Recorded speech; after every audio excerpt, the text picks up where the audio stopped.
there's a way to make an entrance. This is my destiny. It was now a conspiracy of witches. Download Veely today.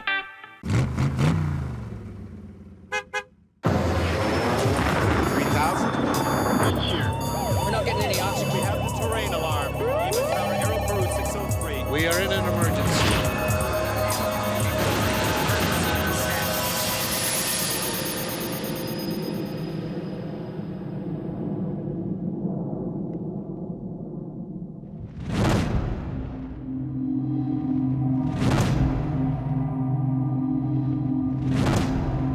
A giant aircraft stands on the tarmac at Marseille in France.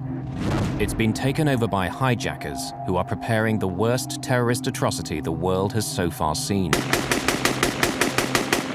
The men are heavily armed and carrying powerful explosives. The French Prime Minister faces a terrible dilemma. Storm the plane, lose 173 passengers and crew. But let it take off, and there'll be an even bigger price to pay. This will become a blueprint for defeating a terrorist hijacking.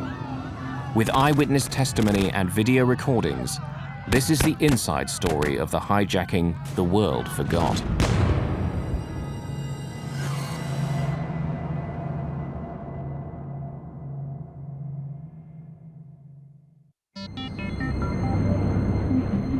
It's Christmas Eve 1994. An Air France jet is on final approach to Algiers airport. It's the early morning flight from Paris to this former French colony on the north coast of Africa. The plane is an Airbus A300 with a crew of 12 on board. 3 greens. This is no ordinary landing. Algeria is in a state of civil war. The area around the airport has been the scene of fierce fighting. There's a very real threat of missiles being fired at the plane as it comes in to land. The flights to Algiers are only done by volunteers because of the terrorist threat. We're all aware of it. We accept the risk. So dangerous is it that Air France, the French state airline, has asked its government if it really needs to continue these flights to Algiers. So far, there's been no reply. 100 feet. 50 feet. 20 feet. Lever thrust engage. The captain of Air France Flight 8969 is Bernard Delem, a highly experienced pilot. This is his first ever television interview. The events are still so threatening to him that he'll only appear in silhouette. There were some security measures, like on any other flight, and a few extra ones since we were in Algiers. But at my level, I had no qualms about flying there. Even now, 10 years later, I can still say that I like doing in Algiers. The plane will only be on the ground for the short time it takes to clean, refuel, and board the passengers for the return flight. They're mostly Algerians, but many are French, escaping for a while the perils of life in Algeria. 3 years earlier, Islamic fundamentalists had won the elections there, hoping to install an Islamic state. But then the military seized power and imprisoned their leaders. Since then, Algeria has descended into chaos. Like every other year, I decided to come and spend the holidays in France, and I had a cousin with me. I was chief stewardess at Air Algeria, and I wouldn't take any other flight but Air Algeria normally. But when I arrived at the airport, there were no seats left. The flight was full. But an Air France booking agent suggested that I take the Air France flight. So I did. At least I'd be certain of taking off. Boarding is nearly over, but then, another sign of the fraught security situation, police board the plane for one more check. Presidential police, you two take the rear.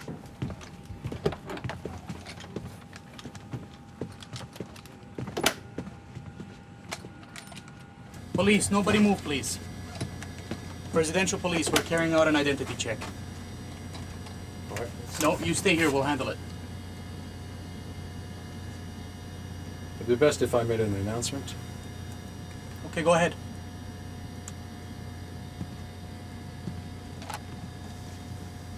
Ladies and gentlemen, good day. This is your captain speaking. There will be a short delay while the police will come to their cabin to carry out a passport check. Please remain seated. We apologize for the inconvenience. We should be on our way shortly. Passport. Passport. When they came towards us, they were armed. And that's really unusual. Passports, please.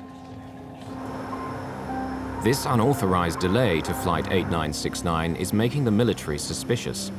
Algerian special forces, known as the Ninjas, are already heading towards the plane.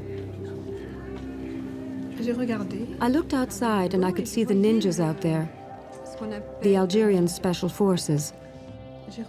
I said to myself, why are there so many of them? Tarout means infidels. And when he said that, I knew straight away that they were terrorists. There it was. All of you, get to the back! Hurry! Shut that voice of Satan! Sit down! You two, don't move! Nobody move! We are not the police.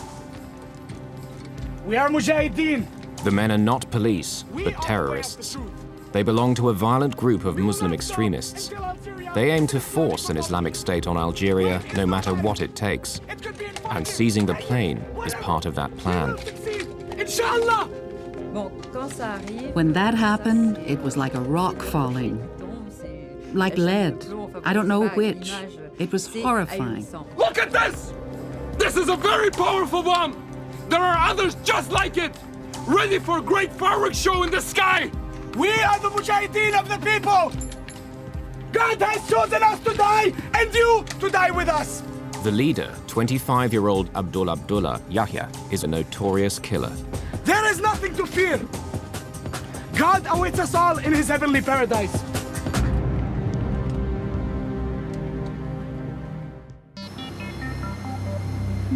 Outside, news spreads quickly, and reporters arrive at the scene. In Paris, the French Prime Minister is urgently recalled from his Christmas holiday. It's an international crisis. I spent the whole afternoon on the phone trying to find out exactly what was going on. It was pretty confused. The Algerian authorities were determined to get tough, and it was difficult to discuss the problem with them. Give me your jacket, Captain. Back in Algiers, the terrorists decide to put on the flight crew's uniforms to confuse any army snipers. Meanwhile, in the cabin, one of the terrorists is not happy with what he sees. Cover your head! Cover your head more! You too! Their Islamic customs were not being respected. Men and women sharing the same toilets, sitting next to each other. And above all, women with their heads uncovered. That was intolerable for Lotfi, and it threw him into a rage. Lotfi's character is very peculiar. We called him the madman because really he was always on a knife edge. He had fits of rage. He was always on the brink of fury. What he saw there in the cabin was intolerable for him. He had to cover these women up. Now, 2 hours into the hijacking, the terrorists want to talk to the Algerian military. You in the tower! We have taken control of this Air France flights. We are the armed Islamic group. Do you hear me? Do you understand? Do you hear me? What is wrong with this thing? They don't hear me. They couldn't hear you because you both talked at the same time. You have to start again. You tell them. Do it. Air France 8969. What do you want me to say? The terrorists order Captain Delem to take off for Paris. They say they're going to hold a press conference there. But the plane can't move. The passenger boarding stairs are still attached, and the Algerian authorities have parked vehicles to block the runways. Air France 8969. The passenger boarding stairs are still in place. Please remove them immediately. They meet with a blank refusal. Things are starting to go wrong for the hijackers. The Algerian strategy is not to give way on a single point, but it's a dangerous policy, as they are soon to find out. We are going to blow up the world! We are going to blow up the plane and everyone in it! Do you hear me? Do you hear me? Armed terrorists have hijacked an Air France jet at Algiers airport. They want to leave for Paris, but the government won't let them. It's a stalemate, for the moment. I'll say it one more time. Please remove the boarding stairs so that we can leave for Paris. You think we are joking? We will show you how we are joking. We are soldiers of God. We are ready to die. We will show them. The terrorists are about to send a message to the Algerian government. During the passport check, they've identified among the passengers an officer of the Algerian police. Then 2 rows behind me, there was a policeman. Can you come with us, please? We need your help. He asked the policeman to follow him. It's crazy, I don't know if he knew, but he was very hesitant. He was walking, but reluctantly, because he didn't know what was going to happen to him. Open the door, please.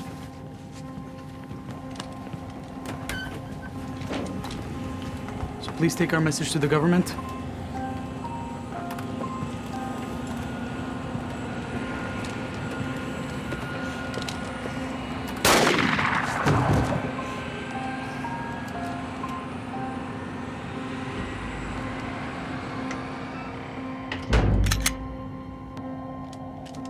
Few passengers are aware of the murder, nor are the pilots.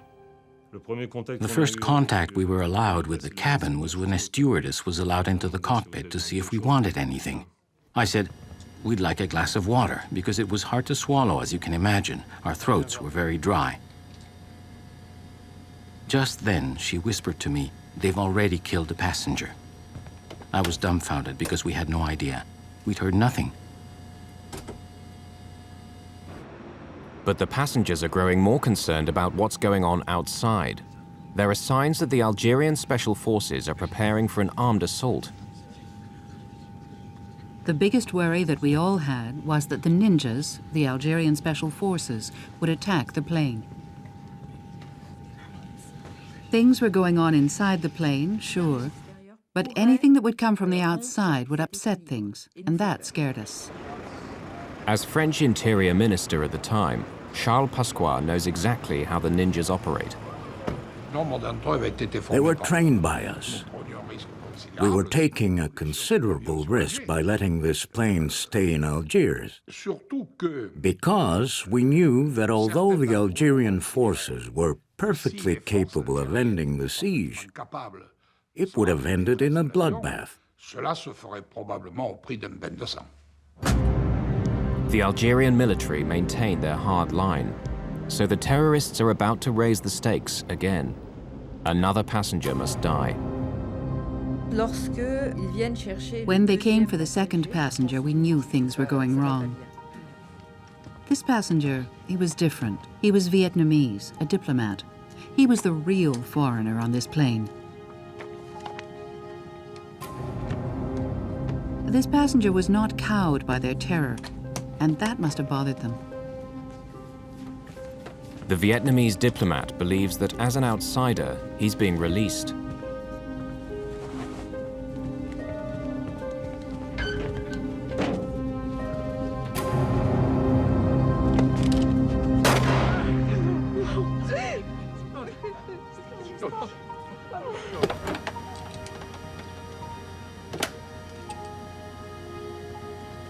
The stewardess went back to the cabin and came back with a bottle of water and some glasses. She served us and whispered, it's not 1 now, it's 2.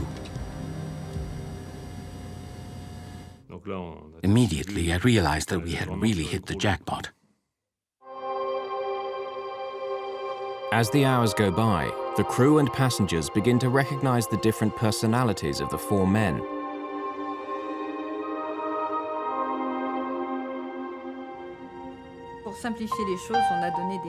To make things simpler, we gave them names.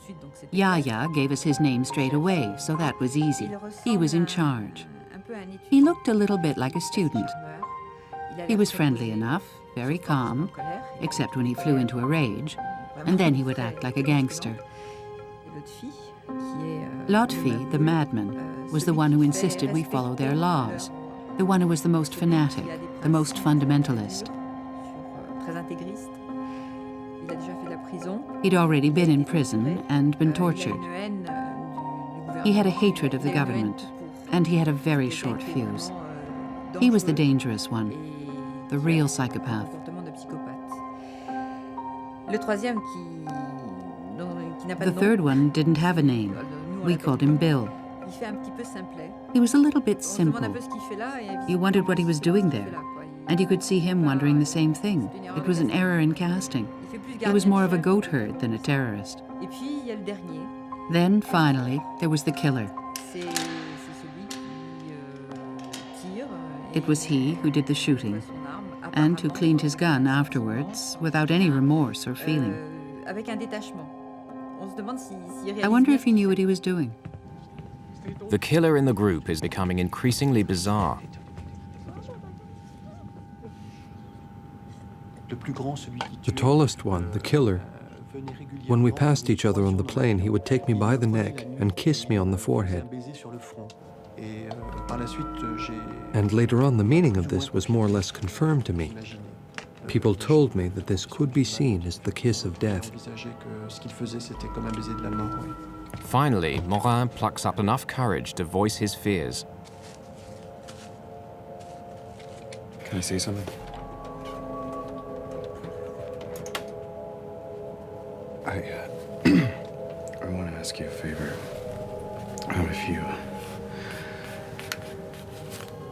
If you decide to kill me, I want you to promise me. I don't want to be killed by a bullet in the back, because when I die, I want to be able to see your face. What are you afraid of? Well, it's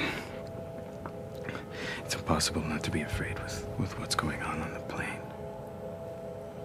You don't need to worry. Because if I kill you, you will be a martyr. You will go straight to paradise.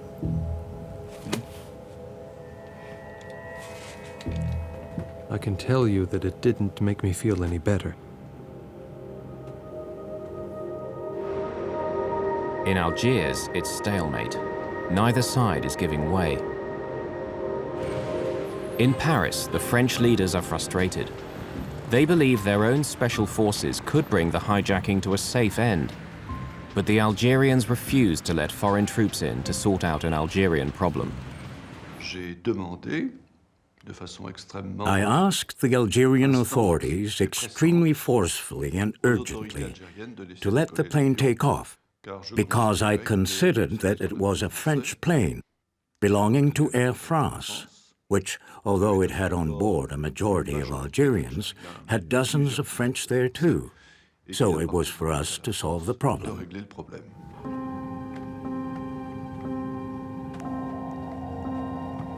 Night falls. Air France Flight 8969 is pinned down by spotlights. The passengers have now been held hostage for 7 hours. Initial panic has given way to a tense calm. Few realize that 2 passengers have been murdered. The crew is working hard to defuse the situation. All these buttons, like here, for instance, it's the APU, Auxiliary Power Unit. The role of a crew in these conditions is to keep things calm, to earn trust, to keep things going, which is very important. At the start of a hostage-taking, it's always violent. You have to buy time, to calm people, to show what you're like, to find out who they are, and so on. And then try to gain their trust.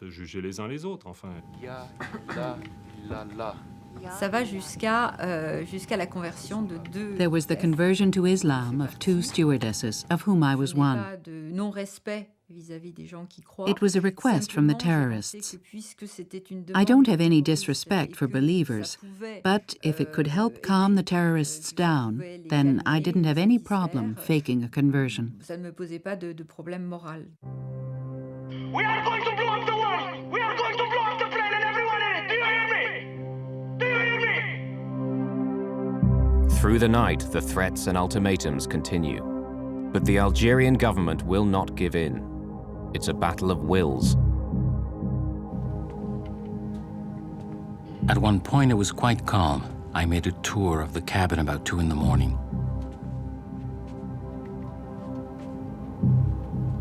There were 2 of them lying on the floor, between door 1 left and door 1 right. I thought, look, 2 of them are asleep, one's at the rear, there's only 1 in the cockpit. If an assault took place now, maybe it wouldn't be so bad. But that's as far as it went.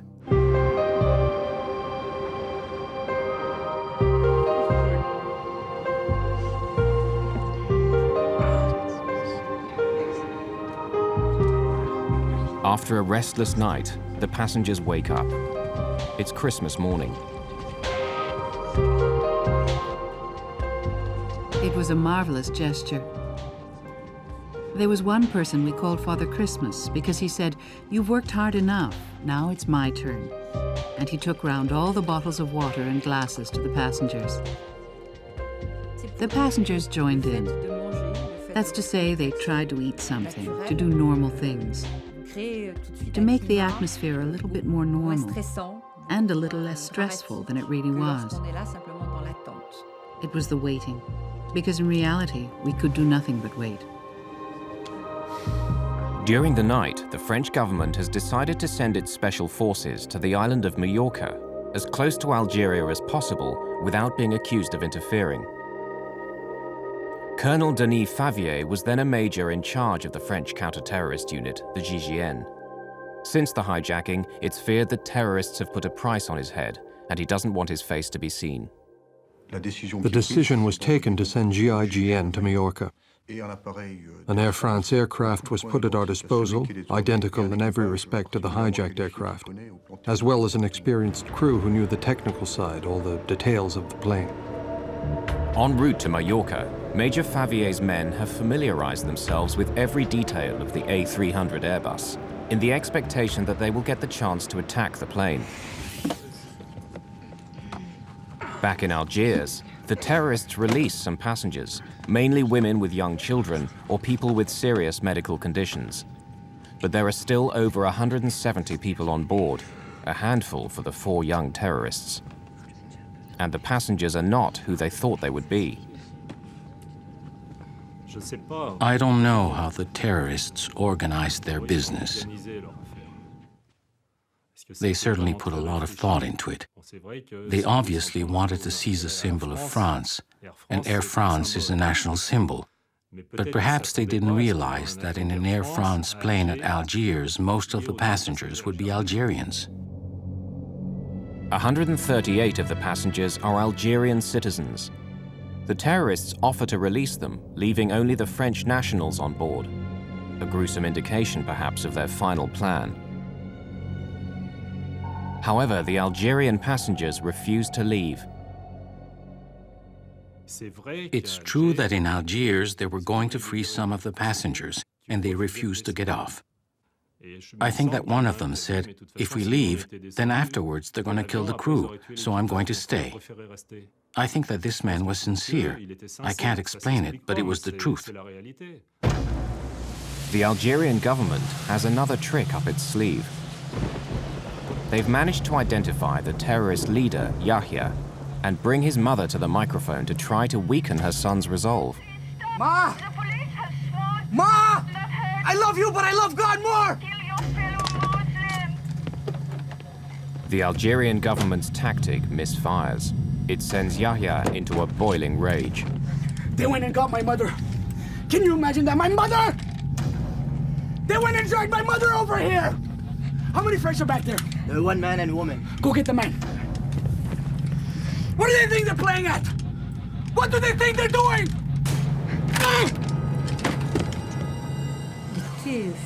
He was furious. He had no intention of changing his mind. Even the love of his mother, even his mother couldn't do anything. Until now, the terrorists haven't targeted any French citizens. But their time has come. 2 staff members of the French embassy are on board, a secretary and a young chef.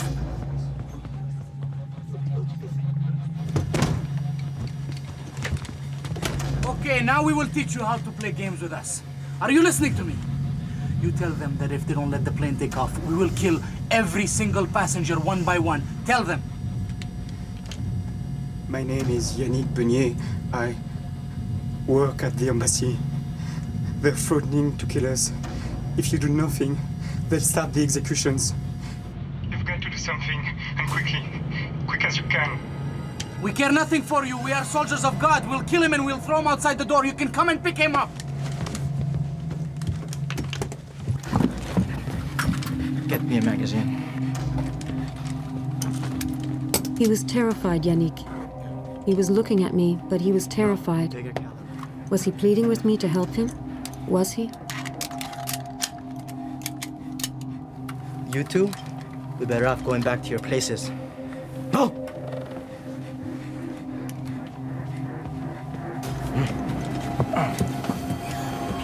I was saying to myself, no, it's not possible. It can't happen like this. It's not possible.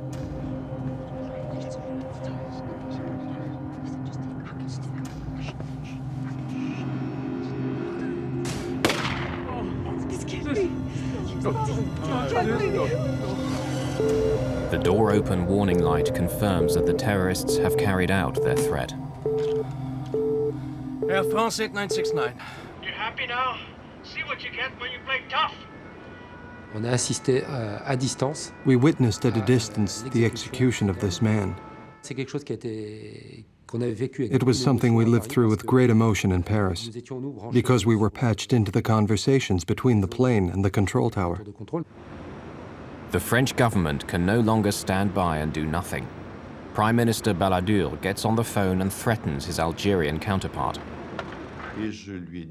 I told him that I would hold the Algerian government responsible for what happened and make it known to international opinion.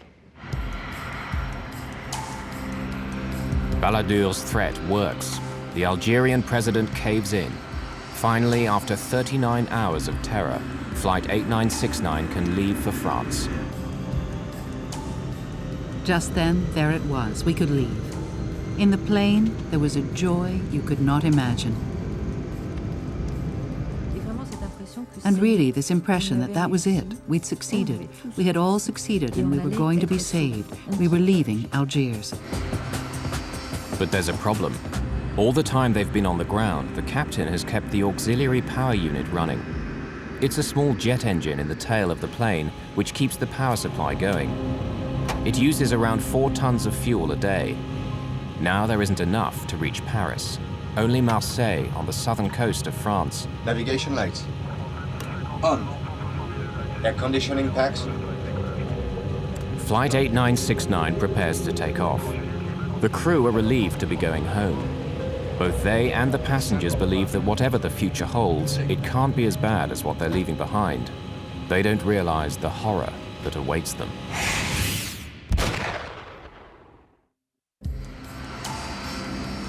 After 2 days of terror and the death of 3 passengers, the Algerian authorities are allowing Flight 8969 to leave for France. The terrorists say they're going to hold a press conference there. Before takeoff checklist completed. But Captain Belem wants an urgent word with the terrorist leader. What is it? What's wrong? Look, since the start of this whole thing, I followed your instructions. You want to get to Paris to talk to the journalists. I'll take you there. But I want to know if you're going to blow up the plane between Algiers and Marseille. Why do you ask if I'm going to blow up the plane? Because the responsibility for these passengers is on my shoulders.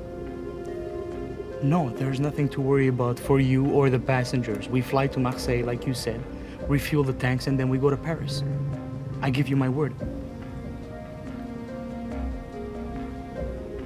All right. Good. Let's go.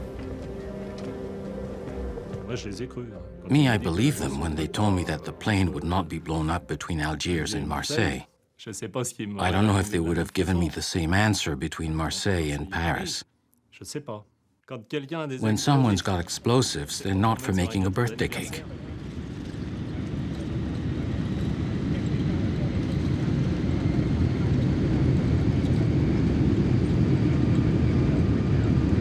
We have two terrorists strapped in their seats in the cockpit, and they're so excited. They're like kids, excited, happy.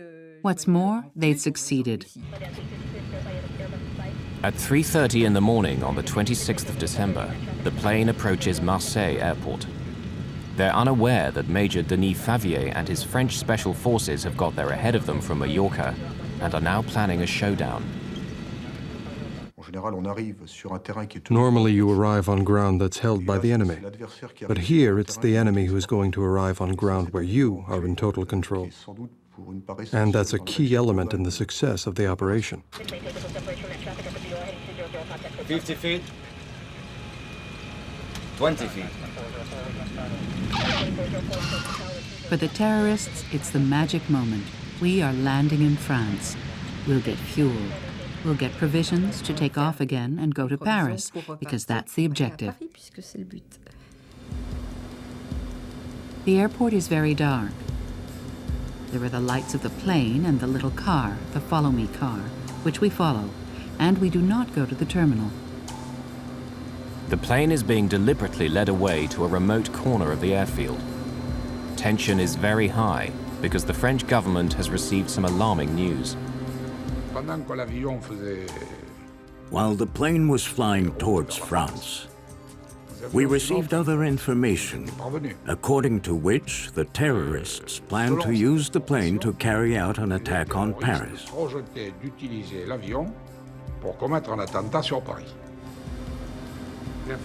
The information was credible, and we took it seriously. So the decision was made that no matter what, the plane would not take off from Marseille. No matter how high the price may be, the plane would not take off. We picked a very precise spot for the plane to park, and then we just played for time.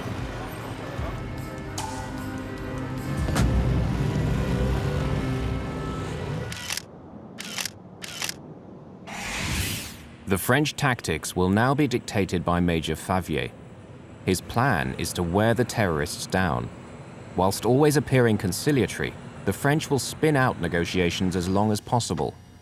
They know that Yahya and his men must be tired. The hijacking has now gone on for almost 2 days. Air France 8969, we require immediate refueling. 27 tons! 27 tons. The terrorists have learned from the flight crew that 27 tons of fuel will fill the tanks, far more than the 9 tons needed for the journey to Paris. It appears to confirm the intelligence report that the plane is to be used as a firebomb. They say it's not possible because of the killings, because of what happened in Algiers. It's in all the papers. The workers who do the refueling are afraid. They won't come near the plane. Tell them we want to go now. We'll do a press conference in Paris. Air France 8969, they want to leave for Paris right away. They wish to hold a press conference in Paris.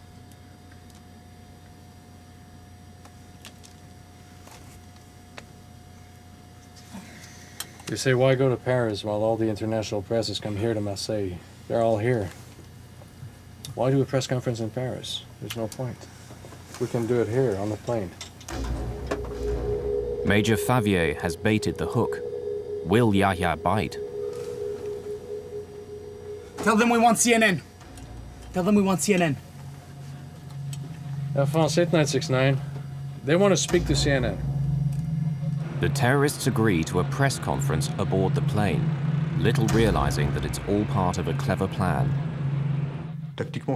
Tactically, this press conference was important because it enabled us to get some of the passengers moved to the rear of the plane. The negotiators asked that the front of the plane be cleared for the press conference. The real reason is to create a clear area for the French special forces when they storm the plane. because what the terrorists don't realize is that the plane's doors can be opened from the outside. Are they coming?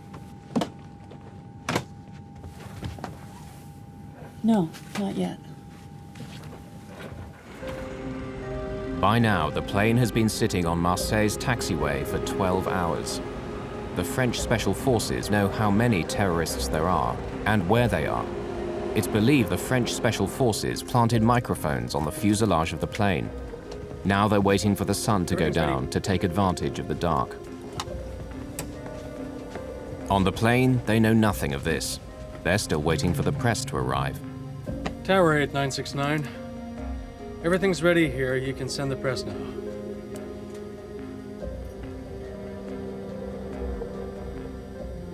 (8969). What do you mean they're not ready? No.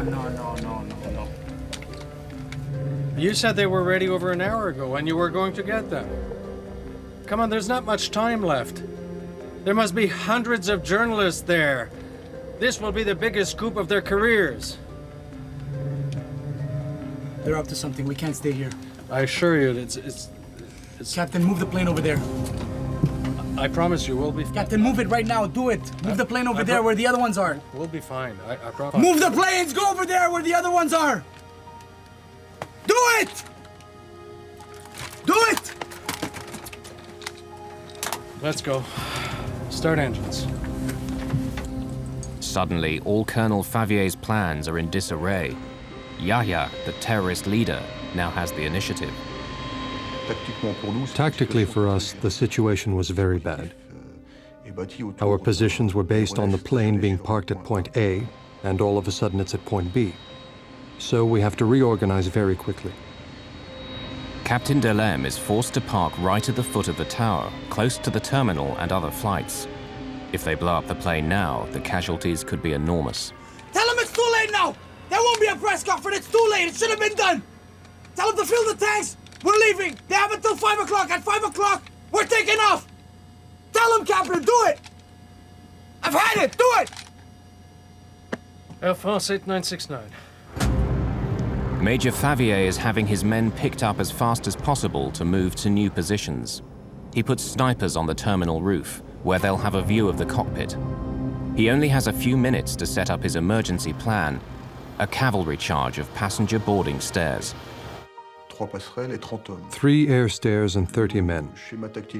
This is the plan.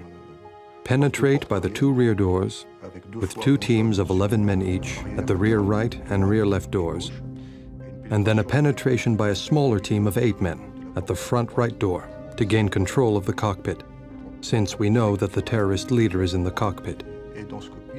Our intention is to cut off the cockpit from the rest of the plane. By 5 o'clock, no fuel has been delivered. The authorities have no intention of allowing the plane to take off. 5 o'clock comes round, and there, it's the moment when Yahya has to do something.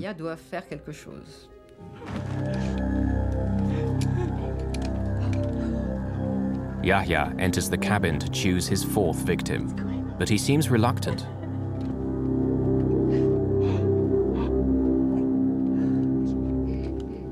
He chooses a member of the crew, the youngest, the most foreign, who had made the mistake of telling him he was an atheist.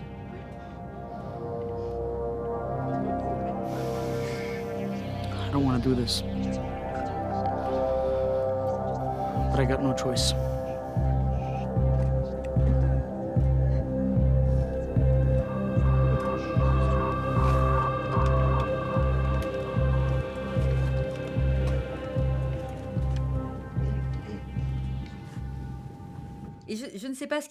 I don't know what was going on in Yahya's head, and we never will. I don't know if he changed his mind, but he kept putting off this execution. So instead of that, he fired on everything around.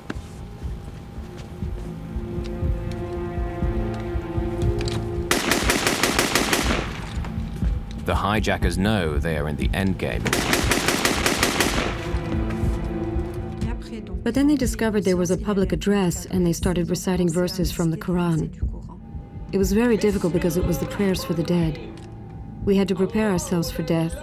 We were going to die as martyrs. God was waiting for us. There was silence, and all of a sudden it was a state of panic.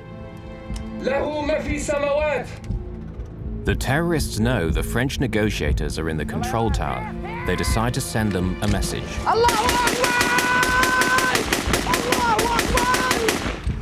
One of the terrorists opened the side window of the cockpit and hosed down the control tower. The glass shattered all around us. We were literally machine gunned. Since we had landed in Marseille, there had been some moments of tension, but nothing like what seemed to be about to happen. We're gonna succeed in our mission, Captain. Don't worry about that. Major Favier has been given carte blanche by the French Prime Minister Edouard Balladur. He decides the moment has come to act. When the terrorists started firing with an automatic weapon on the tower, there was danger inside the plane, so we now had justification for an armed attack. That attack was carried out from the air stairs, which are mobile vehicles.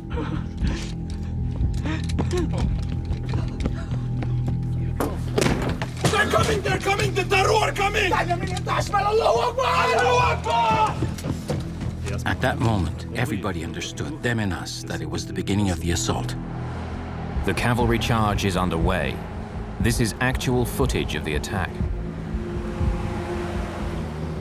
There are 8 of us on the front right air stair. The first air stair gets to the aircraft. There's a small problem with the height, as it was a little bit higher than the door.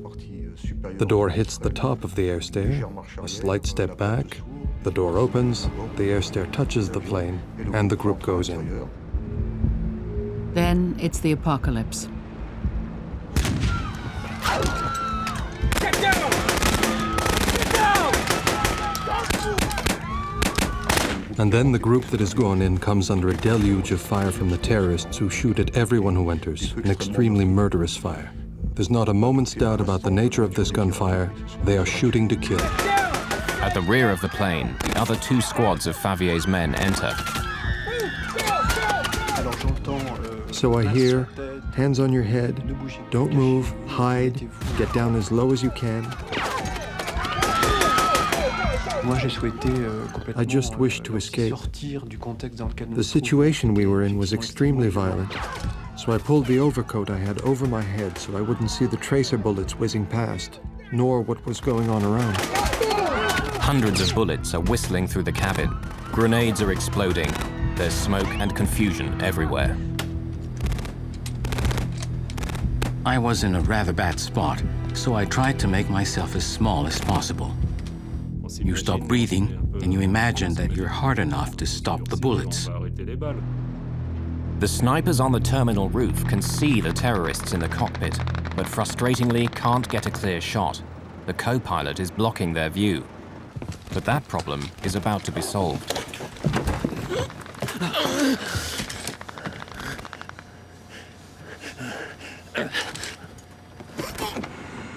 Actual video footage shows the co-pilot, Jean-Paul Borderie, falling onto the hard concrete. Yet he still manages to stagger away to safety.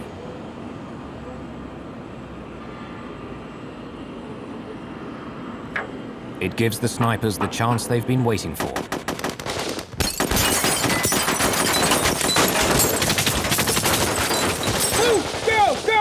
At the rear of the cabin, the French Special Forces is evacuating the passengers through a hail of gunfire. But cabin steward Christophe Morin finds himself unable to escape. I tried to take with me a woman, a passenger who had been sitting next to me, but she was too fat. She could not come. So we just held hands. Unbelievably, only a few minutes after the assault began, most of the passengers have been rescued. By now, only 1 terrorist is left alive, but he's going down fighting. There was only the flight engineer and me left in the cockpit. We looked at each other, and there's just this one terrorist. He looks at us, one after the other. His 3 colleagues are here, dead or nearly so. Out of spite, he could have killed both of us. He didn't. What more can I say? I think that after 54 hours, There is mutual recognition and respect, quote-unquote, between the terrorists and the hostages. Yes, bonds were created in this drama. And I think these bonds were activated, and that they perhaps contributed to saving the lives of some members of the crew. The French news footage captures amazing scenes of the battle. A GIGN man is blasted out of the plane by gunshots. The final surviving terrorist holds them at bay for almost 20 minutes, but his time and his ammunition are running out.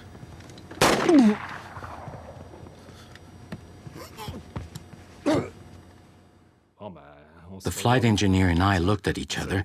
We knew exactly the situation we were in. As long as there were gunshots, we knew we could die. But once it stopped, or when we thought it had stopped, then we said, all right, it's over. But it's not over yet for the captain and his flight engineer. The GIGN are not sure who were the terrorists and how many are still alive. Everyone is suspect.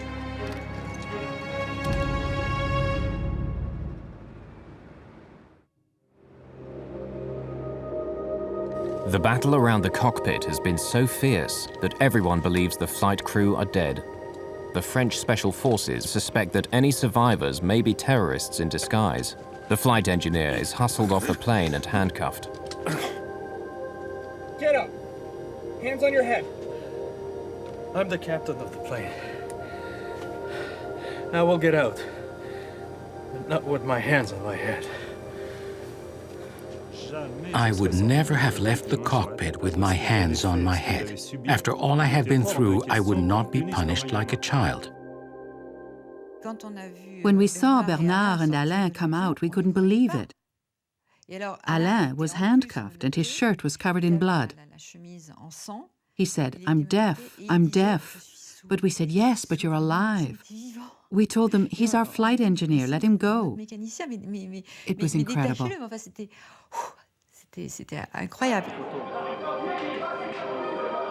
For 20 minutes, the gun battle has raged on board the crowded aircraft. Hundreds of shots have been fired, numerous grenades exploded. Yet all 173 passengers and crew have survived. Captain Delem himself escaped with bullet wounds to his right elbow and thigh. The crew had a specific responsibility, the duty to save the hostages and to safeguard the plane. The crew in general and the captain in particular, they all rose to the occasion. 9 of the 30 GIGN men have been wounded, 1 seriously. When I assessed the gravity of the GIGN men's injuries, and when we learned that none were fatal, then yes, I could consider that the operation overall had been a success. Out of the 161 passengers who survived the hijacking, only a few have suffered slight injuries. A huge relief to the French Prime Minister. I cannot say that I was calm that day, but I considered that there was no other decision to be made than the one I took. So the only thing that was left for me was to hope that things would unfold well. And as a matter of fact, they unfolded exceptionally well. I would not have dreamed that they would go that well. All the French special forces and the crew members received high national honors for their courage. For a long time, I kept seeing the faces of the 3 dead passengers that I couldn't save. Then, when the time of the medals came, I realized that I had helped save 170 people. It's a lot more gratifying, and it allowed me to mourn and get over it. I don't wear the medal, but I'm proud of having it, and I consider that we deserved it. We only did what we were supposed to, our job. It was a textbook mission, one of the most successful anti-terrorist operations ever carried out. But the traumatic experience will never leave the survivors. Zahida Kakachi, the passenger, could not stay in Algeria. She became so anxious about her safety, she emigrated to France. Stewardess Claude Bernard was thanked by Air France, but never worked for them again. Christophe Morin suffered the same fate. Since this horrific experience, his outlook on life has changed radically. He now works for a charitable organization. Captain Delem eventually returned to flying duties. After a further 9 years of service, he's recently retired from Air France. Later, a former leader of the Algerian terrorist groups, Omar Chiki, confirmed that the plan had been to blow up the plane over the Eiffel Tower, the symbol of the French nation. Hundreds might have been killed when the plane crashed down onto the crowded streets of Paris. They never tried again, and the world would forget this hijacking. Until 7 years later.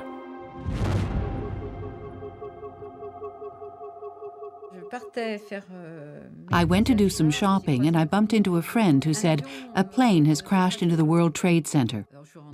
I went home and stayed sitting in front of the television for 24 hours. I couldn't move or eat or do anything. All those images came back to me, and I asked myself, is that what was supposed to happen to us?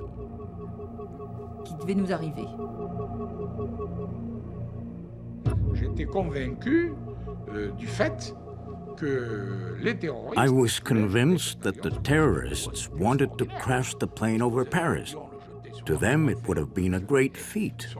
Crashing a plane on the Eiffel Tower or the Élysée Palace would be an extraordinary feat.